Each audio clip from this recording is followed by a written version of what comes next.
Iran America के बीच जो युद्ध चल रहा था उसके खत्म होने की उम्मीदें अब पूरी तरह से समाप्त होती नजर आ रही हैं। एक बार फिर से हॉर्मुज में दोनों पक्ष भिड़ गए हैं और हमलों का दौर जारी है। अमेरिका ईरानी सैन्य ठिकानों पर बम बरसा रहा है और ईरान खाड़ी देशों में मौजूद उनके सैन्य बेसिस को निशाने पर ले रहा है। इसी बीच अमेरिका और चीन एक दूसरे पर ईरान को लेकर के आरोप लगा रहे हैं।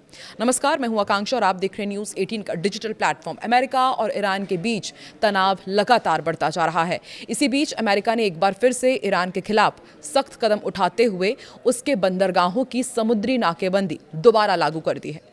अमेरिकी सेना के मुताबिक ये नाकेबंदी पहले भी अप्रैल से जून के बीच लागू की गई थी और अब इसे फिर से शुरू कर दिया गया है।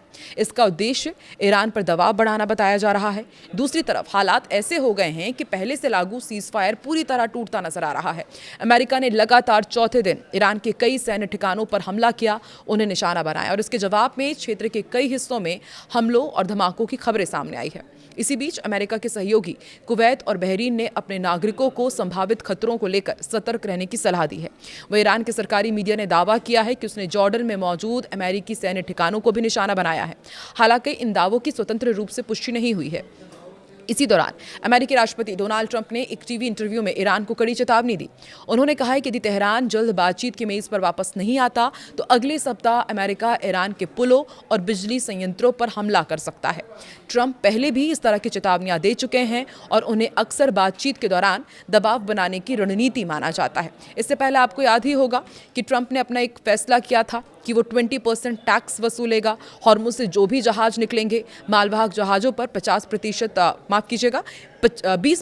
शुल्क लगाया जाएगा। लेकिन अब इस पर भी उन्होंने यू टर्न ले लिया है, साफ कर दिया है कि 20% शुल्क नहीं लगाया जाएगा। इसकी जगह खाड़ी के देशों द्वारा अमेरिका में किए जाने वाले निवेश को प्राथमिकता दी जाएगी। इस फैसले को क्षेत्रीय सहयोग बढ़ाने और व्यापारिक तनाव कम करने की कोशिश के रूप में देखा जा रहा है। अमेरिका ने ईरान के चाबहार पोर्ट पर भीषण बमबारी भी की है।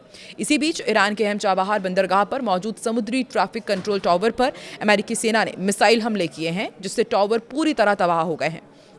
एक हफ्ते से भी कम समय में इस सुविधा पर यह दूसरा सीधा हमला है अमेरिका का।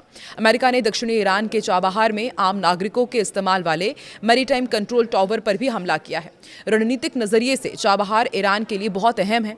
ये हॉर्मुज स्ट्रेट के बाहर देश का एकमात्र गहरे पानी वाला पोर्ट है जो ईरान को खाड़ी से गुजरे बिना सीधे हिंद महासागर तक पहुंच देता है। ये भारत के सहयोग से बने चाबहार कॉरिडोर का प्रमुख केंद्र भी है जो पाकिस्तान को पूरी तरह से दरकिनार कर देता है, ईरान को अफगानिस्तान और फिर मध्य एशिया से जोड़ देता है। फिलहाल ये साफ नहीं हो पाया है कि क्या यह हमला उस जगह किया गया है जहां भारत का ये प्रोजेक्ट है, लेकिन चाबहार पोर्ट पर हमला करना हॉर्मुज चेक पॉइंट के बाहर व्यापार करने और कामकाज चलाने की ईरान की क्षमता पर सीधे हमले का संकेत है। ईरान के पोर्ट्स और मैरीटाइम अफेयर्स अथॉरिटी के अनुसार प्रोजेक्टाइल हमले से वॉच टावर को इंफ्रास्ट्रक्चर काफी नुकसान पहुंचा है। इस टावर को 9 जुलाई को हुए पिछले हमले में भी नुकसान पहुंचा था। पोर्ट कॉम्प्लेक्स में मौजूद 2 डॉकिंग सुविधाओं पर भी हमले की जानकारी है और इसके बाद इलाके में बिजली चली गई। इस टावर का इस्तेमाल मुख्य रूप से नागरिक कार्यों जैसे कि मछुआरों के रेस्क्यू ऑपरेशन, समुद्री व्यापार की सुरक्षा के लिए किया जाता था। हमलों के बाद चाबहार के शहीद बेहिश्ती और कलंतरी टर्मिनल्स के पास बुनियादी ढांचे और 2 डॉकिंग सुविधाएं यानी कि मरीन पियर्स को काफी नुकसान पहुंचने की भी खबर है, जिसके कारण शहर और पोर्ट के कई हिस्सों में बिजली भी चली गई। चाबहार पोर्ट भारत की विदेश नीति और रणनीतिक बिसात का एक बेहद मजबूत और ड्रीम प्रोजेक्ट रहा है।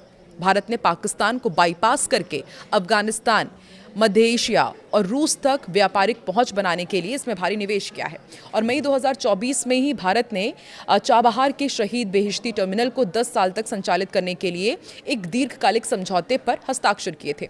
भारत को अपने इस बड़े प्रोजेक्ट के प्रभावित होने और खाड़ी देशों से तेल की आपूर्ति रुकने के कारण महंगाई बढ़ने का गंभीर डर है। और अमेरिका के हमले पर ईरानी मीडिया ने क्या कहा है वो भी आपको बताते हैं।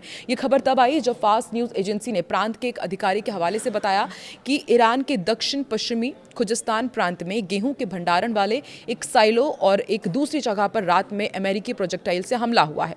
आपको बता दें, स्ट्रेट ऑफ हॉर्मुज को लेकर अमेरिका और ईरान के बीच तनाव बढ़ता जा रहा है। ईरान ने इस्लामाबाद शांति वार्ता को खत्म करने की घोषणा कर दी है। तो एक तरफ इससे पहले डोनाल्ड ट्रंप ने सीज़ फायर को ख़त्म बताया था और अब दूसरी तरफ इस्लामाबाद शांति वार्ता को ख़त्म करने का ऐलान ईरान ने भी कर दिया है। पोर्ट्स को निशाना बनाया जा रहा है और साफ है कि इसका असर एक बार फिर से पूरी दुनिया की अर्थव्यवस्था पर पड़ेगा। आपको क्या लगता है कि एक बार फिर से कि अमेरिका, ईरान और इजराइल के बीच इसी तरह से जंग जारी रहेगी, आने वाले दिनों में कुछ राहत मिलेगी या फिर से दुनिया में बहुत बड़ा एक संकट बढ़ चला है?